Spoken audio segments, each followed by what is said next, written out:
70 years and about to go to heaven.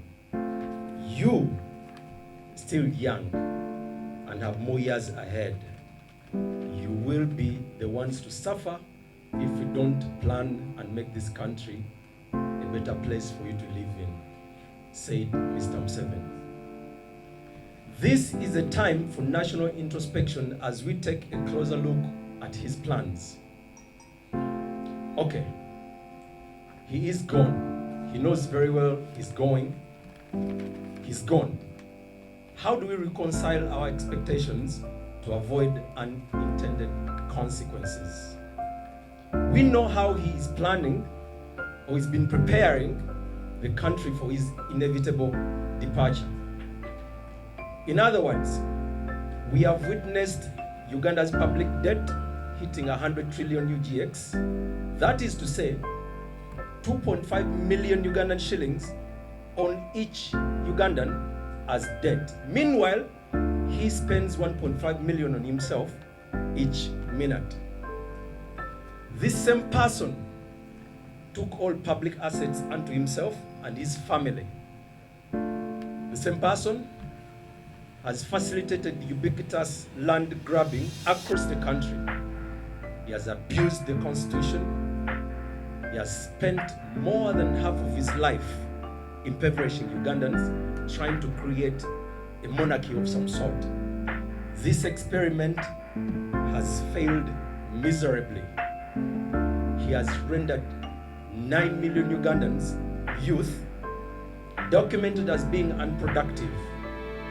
6.2 million children in Uganda are into forced labor. He has killed public service and thereby impacted service delivery negatively. He has stunted national growth. He has put the entire country, pegged it against each other. There is no national unity, and he has established individualism to facilitate manipulation and state control. The same person on his way to the afterlife is pushing for succession rather than transition, and thereby burdening his son to fit into his thorny, slippery shoes. Clearly, he has plans, but Ugandans also have their own plans. Probably, Ugandans might be willing to forgive him if he asks for forgiveness as he prepares for his time to heaven. Therefore, need under the leadership of Joseph Kiza Kableta, we are here to prepare Ugandans for the country beyond Mr. Museveni. Let's have a meaningful conversation about transition rather than succession. This is our country, and we must genuinely get involved in this conversation of transition at all levels of society.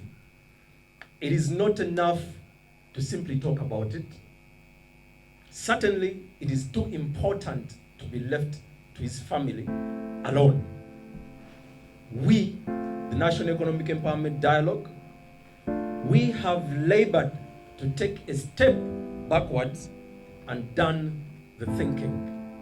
We proposed and advocated for number one, equitable sharing of natural resources, and number two, regional governance as a good place to start the conversation.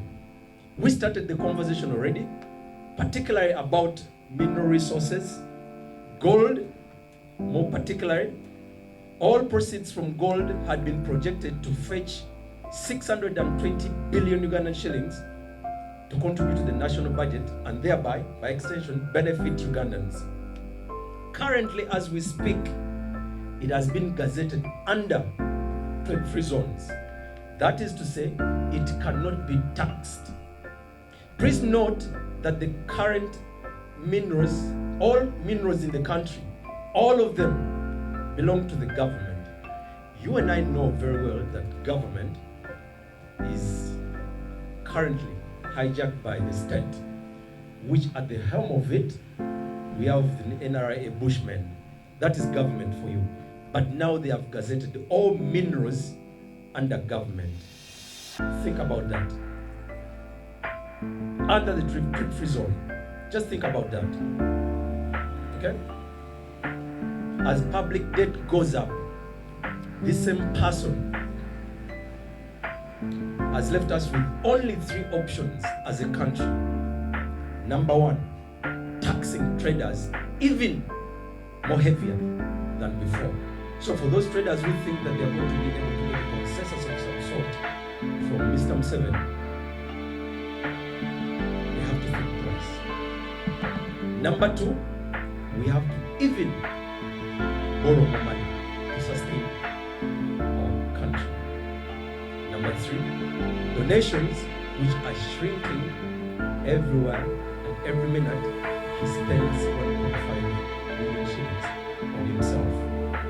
Like I said, thinking that job we have already done, but it's a difficult job. That's why other people prefer to judge. Let the conversation about transition continue with judging our proposal as mentioned above, but we can't afford to wait any longer as a country. Let's talk about transition rather than succession. We appeal to all Ugandans who love this country, from artists to religious leaders to cultural leaders to civil society, everybody. The time is now to talk transition rather than succession, even as Mr. Museveni thinks he's almost there as far as succession is concerned.